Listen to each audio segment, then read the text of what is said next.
let's just start off with a big shout, please. Me and my good friend Stevie Amos. Maisie's 21 and Callum's 16. Happy birthday to you from all at Lions TV, the Toomies and the Amos family, from John and John. Where do we start with this? The bipolar, the Jekyll and Hyde that is Millwall. Is it Rowett's tactics? Is it... I don't know. You look at where we started that game. They're a 3-4-3. We're a 4-2-3-1. That is just ridiculous. We're inviting pressure from the off. And I was told by my whole city pal, Pistol Pete, Big P, we didn't turn up a day for enough, they don't score goals. They don't score goals, but don't let goals in. And they've had 2 in today, and they've scored 2. But what? The lads are loving it over there. But why have they scored 2 goals? Because we've invited pressure.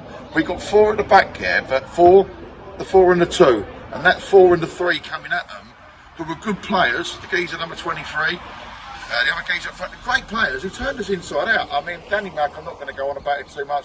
He's a good friend of mine. His old man's good mate, and I think Rowett's thrown him into the wolves there. He's thrown him into the wolves there because, see like Sam, he's the player up against him is one of the best players I've seen down at Den for a while. He's very good, very tricky, and Bart's not helped him. Both goals, they're going to be put down at Danny Mack. They're not both down at Danny Mack. They're defensive fuck-ups. And to be honest with you, we did not play the formation we should have played. We did not have Lendog at the back in the start with the Ghostbuster. Where's Harding? Don't cut it out this week. Who are you going to call? Where's Harding? Play well again today. But Bart's not called them. He's not called either of them because the second one where he's headed it back, he should have been a cushion on the chest. But what tells me is Bart's reaction. If he starts shouting at McNamara, he's obviously called it. Bart did not call it. His knees are going. Why is Truman, he's 27 years of age, why is he not given a chance to play on the side? If he's second keeper and he's good enough to be at that level to sit on a bench, why is he not good enough to have an opportunity in the side?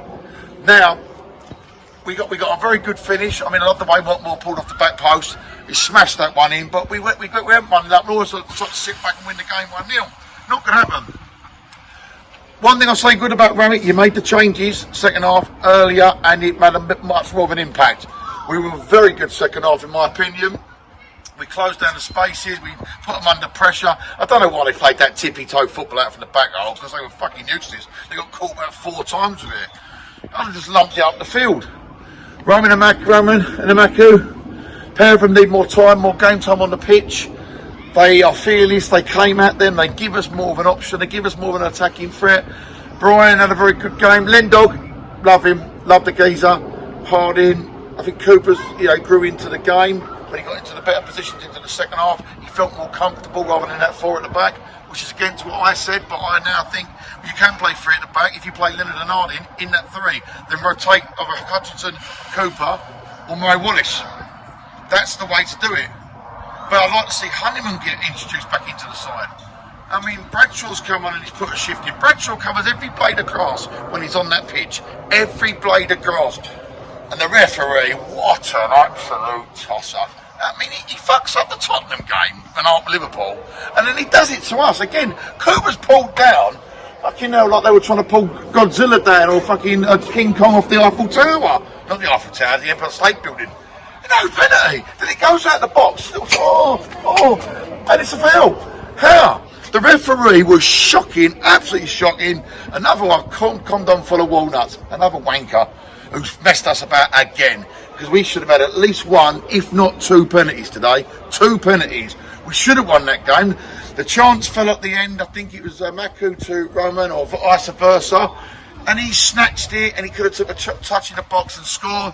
But I'll take 2 all because at the half time we could have been 3 or 4 down due to the way we set up formation. I'm a little bit alarmed about the way that we cannot play well in the first half but seem to come out in the second half. Why do we have to start slow?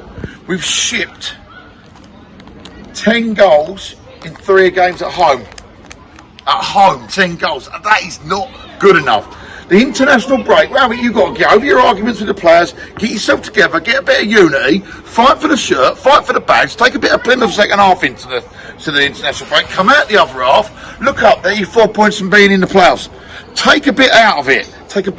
But you've got to look at this goalkeeper situation. You've got to look at your best formation defensively, and you've got to pack the midfield out and have a decent forward line, which should be involved Nisbet and Bradshaw, and then rotate it when it rotates so it freshens the team up. So the team on that pitch is always fresh every given bit of time.